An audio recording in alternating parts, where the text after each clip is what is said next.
Chandrababu super 6 ఎంతో ఘనంగా చెప్పుకున్న దీపం పథకం అరకొరగా అమలవుతుంది. ఇప్పటికీ అనేక మంది తమకు గ్యాస్ సిలిండర్ల డబ్బులు రావడం లేదని గగ్గోలు పెడుతున్నారు. కట్ చేస్తే తల్లికి వందనం చాలా ప్రతిష్టాత్మకంగా ఈ పథకం అమలు చేస్తున్నట్టుగా చంద్రబాబు సర్కారు చెప్పుకొచ్చింది. కానీ తీరా ఆ తల్లికి వందనంలో కనీసంగా 3వ వంతు మందికైనా ఇప్పటికీ నిధులు జమైన దాఖలాలు లేవు.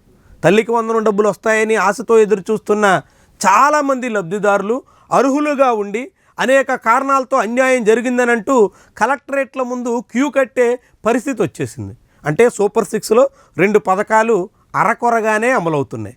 ఇక మూడోది అన్నదాత సుఖీభవ. అందులో జగన్మోహన్ రెడ్డి హయాంలో 53 లక్షల మందికి ఆ పథకం అమలైతే చంద్రబాబు పాలనలో దాన్ని 47 లక్షల మందికి కుదించేశారు. ఇంకా మరికొంతమందికి కౌలు రైతులకు ఇస్తాం అంటూ చెప్పుకొస్తున్నారు. వాళ్ళకు కూడా మొదటి విడతలో ఎటువంటి నిధులు జమైన దాఖలాలు లేవు. వాళ్ళు కూడా నవంబర్ వరకు వేచి ఉండాల్సిందే అని ప్రభుత్వమే అధికారికంగా చెప్తుంది. అంటే 3వ పథకం కూడా అంతంత మాత్రంగానే అరకొరగానే అమలు చేసినట్టు ప్రభుత్వం అంగీకరిస్తుంది. ఇక 4వది రీసెంట్గా అమలు చేస్తామని చెప్తున్నటువంటి స్త్రీ శక్తి పథకం, మహిళలకు ఉచితంగా ఆర్టీసీ బస్సుల్లో ప్రయాణం. ఇందులో కూడా కొర్రీలే. ఇక్కడ కూడా పూర్తిగా అమలు చేస్తున్న దాఖలాలు లేవు.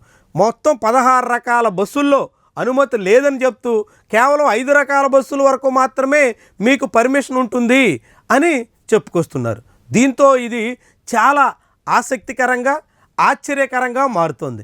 సూపర్ 6 అని చెప్పి ప్రతి ఒక్కళ్ళకి లబ్ధిదారులందరికీ న్యాయం చేస్తామని చెప్పి జగన్మోహన్ రెడ్డి కన్నా మిన్నగా పథకాలు అమలు చేస్తామని చెప్పి ఇప్పుడు అందుకు విరుద్ధంగా ఒక్కొక్క పథకంలో ఒక్కొక్క రకమైనటువంటి షరతు పెట్టి అందులో కొంతమందికి మాత్రమే పథకాన్ని ప్రయోజనం కల్పించి మిగిలినటువంటి వాళ్ళని గాలికి వదిలేస్తున్నటువంటి వైనం చాలా విమర్శలకు తావిస్తోంది.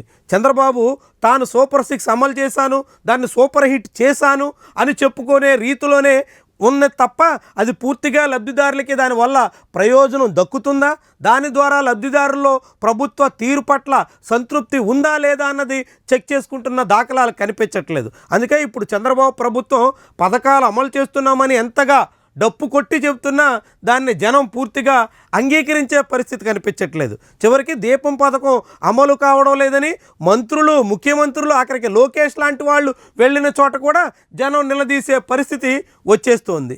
ఇక ఇప్పుడు రేపు నుంచి బస్సు ప్రయాణాల్లో కూడా ఇలాంటి అనేక రకాల చిక్కుముళ్ళు, సవాళ్ళు ఎదురు కాబోతున్నట్టుగా అర్థమవుతుంది. ముఖ్యంగా మహిళలకు ఫ్రీ బస్సు అని చెప్పిన కారణంగా అనేక బస్సులు ఏ బస్సు ఏదో తెలియక చాలామంది మహిళలు ఎక్కే ప్రయత్నం చేస్తుంటే అక్కడ అడ్డుకునేటువంటి పరిస్థితి వచ్చినప్పుడు మాత్రం మహిళల్లో ప్రభుత్వం మీద తీవ్రమైనటువంటి అసంతృప్తి వస్తుంది.